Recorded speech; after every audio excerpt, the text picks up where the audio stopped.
Ողջույն Վանաձոր, ողջույն Լոռի։ Սիրելի հայրենակիցներ, ամեն ինչ շատ պարզ է։ Ընդամենը 8-9 օր հետո Հայաստանի Հանրապետության քաղաքացին պետք է որոշի ինքը ինչ ուղի է ընտրում, ինչպես է ուզում ապրել և ինչպիսի երկրում է ուզում ապրել։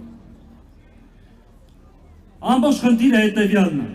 Հայաստանի Հանրապետության քաղաքացին, այս սատանաների ոհմակին, ովքեր մահ, դժբախտություն և կորուստ են բերել մեր երկրին ու ժողովրդին, հանդուրժելու է, թույլ է տալու, որ նորից շարունակեն ու մեր երկիրն ու ժողովրդին տանեն նոր դժբախտություններին։ Ես կարծում եմ, որ ոչ։ Ժողովուրդ ջան, վիճակը շատ հստակ է, եթե այս իշխանությունը կարողանա վերարտադրվել, տեղի է ունենալու հետևյալը։ Ադրբեջանը իր զորքերը Հայաստանի տարածքից դուրս չի բերելու և Հայաստանը նոր տարածքներ է զիջելու Ադրբեջանին։ Եթե այս չարիքի իշխանությունը մնա, փոխվելու է մեր սահմանադրությունը, հրաժարվելու ենք անկախության հռչակագրից, ուրանալու են ցեղասպանությունը։ Օտար այլասերված բարկերը մտնելու են հայկական ընտանիքներ, թմրամոլությունը, խաղամոլությունը, այս տարիներին այսքան որոհաճելու են այլենի ավելի լայն ծավալների են հասնելու։ Ժողովուրդ ջան, ինչ ենք մենք ձեզ առաջարկում, պարզ բան, խնդրում ենք ձեր աջակցությունը, տվեք մեզ մանդատ, տվեք մեզ հնարավորություն, կանգնեք մեր կողքին, մերժեք այս չարիքի իշխանությանը, որպեսզի միասին կարողանան կառուցել անվտանգ և մրցունակ Հայաստան։ Անվտանգ Հայաստան, որտեղ մեր ինքնիշխանությունն ու տարածքային ամբողջականությունը պահպանված կլինի։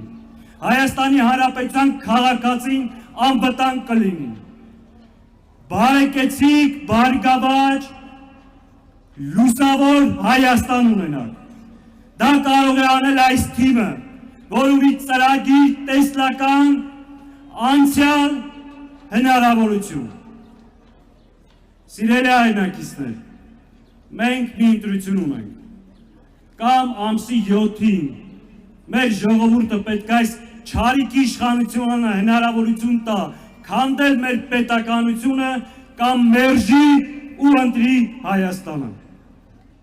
Ուրեմն, այն որ ձեզ անընդհատ ասում է, որ ես ժողովրդի ծառան եմ, Ժողովուրդ ջան, Նիկոլա Ալիևի ծառան է, Ալիևի ստրուկն է, հակահայ, հակապետական գործիչը, որին պետք է մերժել։ Ուրեմն, հունիսի 7-ին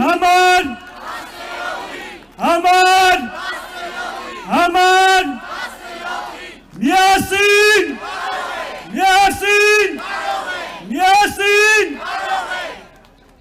ձեր ցավը տանեմ, միասին կարող ենք ու անելու ենք, շնորհակալ եմ։